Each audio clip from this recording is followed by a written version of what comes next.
Pirkei Alichot. Et la halachot, Chazak ou Baruch Rabotai, Besorot Tovot. On est le 18 aujourd'hui dans le mois de Shvat, veille de Parashat Yitro. Raison de faire, bien sûr, cette Seudat Yitro qui est devenue internationale et non pas que tunisienne. Mais pour cela, il faut comprendre les raisons. Bien sûr que selon l'histoire en arrière, ça remonte. Il y en a qui disent à 300 ans ou 600 ans, il y avait une épidémie en Tunisie. Elle s'est arrêtée dans cette paracha-là et qu'ils ont pris des colombes et ils les mettaient sur le ventre pour qu'ils inspirent. Et c'est pour ça que c'est une des sources qui font une petite Seuda tout en miniature avec des petits coquelets, etc. Mais bien sûr qu'il y a des autres raisons, Rabotai. Et c'est pour ça que c'est à nous tous de s'associer à ces raisons et comprendre la grandeur de Yitro dans la paracha de cette semaine, que quand il est venu, il a appris à Moshe quelque chose qu'apparemment chacun de nous doit le comprendre.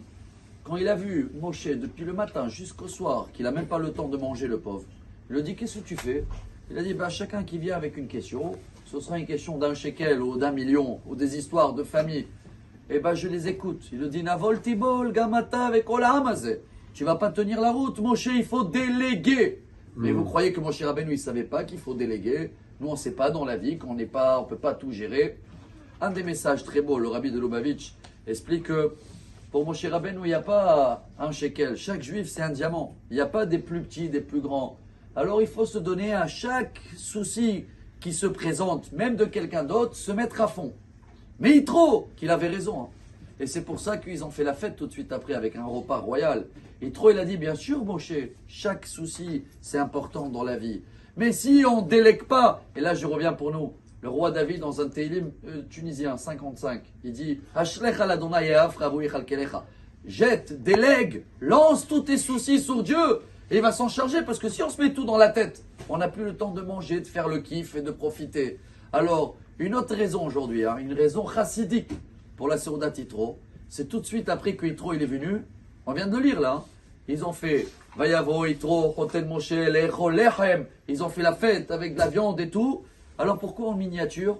Je pense qu'il n'y a pas mieux de prendre une pause en famille et de remercier Dieu sur tous les petits détails, Rabotai. Les petits détails, ça veut dire qu'on délègue les grands soucis et on dit: Dieu, occupe-toi de la santé, occupe-toi de la parnassa. Et après, il nous reste les petits soucis. Amen, que ce sera que ça. C'est quoi les petits soucis? J'ai pas compris la page de Gemara de ce matin. Je comprends pas Rachid ce qu'il veut dire. Ça, c'est les meilleurs soucis du monde. Ça, tu as le temps, toute une vie. Alors délègue tous les grands détails et tu les laisses pour le bon Dieu. Occupe-toi de ces soucis-là. C'est pas une raison de faire une fête en famille ce soir et montrer à tous les enfants en miniature, leur dire: tu vois, Yitro, il nous a appris qu'il faut remercier Dieu, même sur les petits détails, les petites choses qui sont normales. C'est pas normal qu'on se lève le matin et c'est pas, il y en a qui sont pas levés, il y en a des millions. Il y a des milliers qui sont Turquie. Il y a tellement des raisons pour remercier Dieu sur les petits détails que voilà une raison en plus ce soir. Peu importe si vous êtes devant une pièce montée ou quoi que ce soit, rappelez-vous que toutes les pièces montées de notre vie, c'est Dieu qui les monte. Il mérite qu'on le remercie, même sur les plus petits détails. Bonne journée.